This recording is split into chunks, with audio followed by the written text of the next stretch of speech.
Leviticus chapter 22. And the Lord spoke to Moses, saying, Speak to Aaron and his sons, so that they abstain from the holy things of the people of Israel, which they dedicate to me, so they do not profane my holy name. I am the Lord. Say to them, if any one of all your offspring throughout your generations approaches the holy things that the people of Israel dedicate to the Lord while he has an uncleanness, that person shall be cut off from my presence. I am the Lord. None of the offspring of Aaron, who has a leprous disease or a discharge, may eat of the holy things until he is clean. Whoever touches anything that is unclean through the contact with the dead, or a man who has an emission of semen, and whoever touches a swarming thing by which he may be made unclean, or a person from whom he may take uncleanness, whatever his uncleanness may be, that person who touches such a thing shall be unclean until the evening, and shall not eat of the holy things unless he has bathed his body in water. When the sun goes down he shall be clean, and afterwards he may eat the holy things, because they are his food. He shall not eat what dies of itself or is torn by beasts, and so make himself unclean by it. I am the Lord. They shall therefore keep my charge, lest they bear sin for it and die thereby when they profane it. I am the Lord who sanctifies them. A lay person shall not eat of the holy things. No foreign guest of the priest or hired worker shall eat of the holy things. But if priest buys a slave as his property for money, the slave may eat of it, and anyone born in his house may eat of his food. If a priest's daughter marries a layman, she shall not eat of the contribution of the holy things. But if a priest's daughter is widowed or divorced and has no child, and returns to her father's house, as in her youth, she may eat of her father's food. Yet no lay person may eat of it. And if anyone eats of the holy thing unintentionally, he shall add a fifth of its value to it, and give the holy thing to the priest. They shall not profane the holy things of the people of Israel, which they contribute to the Lord, and so cause them to bear iniquity and guilt by eating their holy things. For I am the Lord who sanctifies them. Acceptable offerings, verse 17. And the Lord spoke to Moses, saying, Speak to Aaron and to his sons and all the people of Israel, and say to them, when any one of the house of Israel, of the sojourners in Israel, presents a burnt offering as his offering, for any of their vows or freewill offerings that they offer to the Lord, if it is accepted for you, you shall be a male without blemish, of the bulls or the sheep or the goats.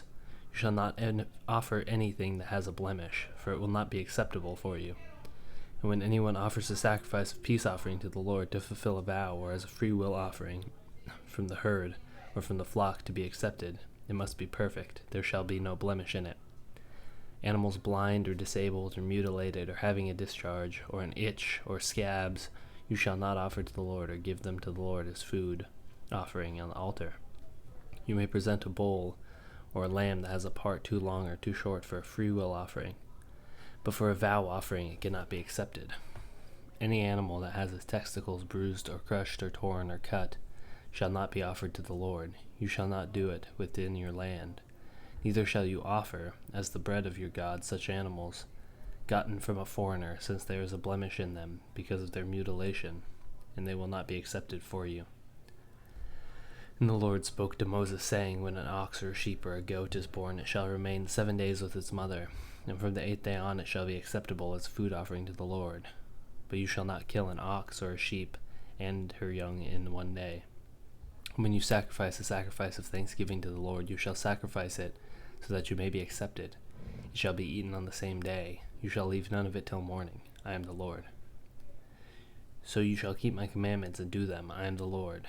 And you shall not profane my holy name, that I may be sanctified among the people of Israel. I am the Lord who sanctifies you, who brought you out of the land of Egypt, to be your God. I am the Lord.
you.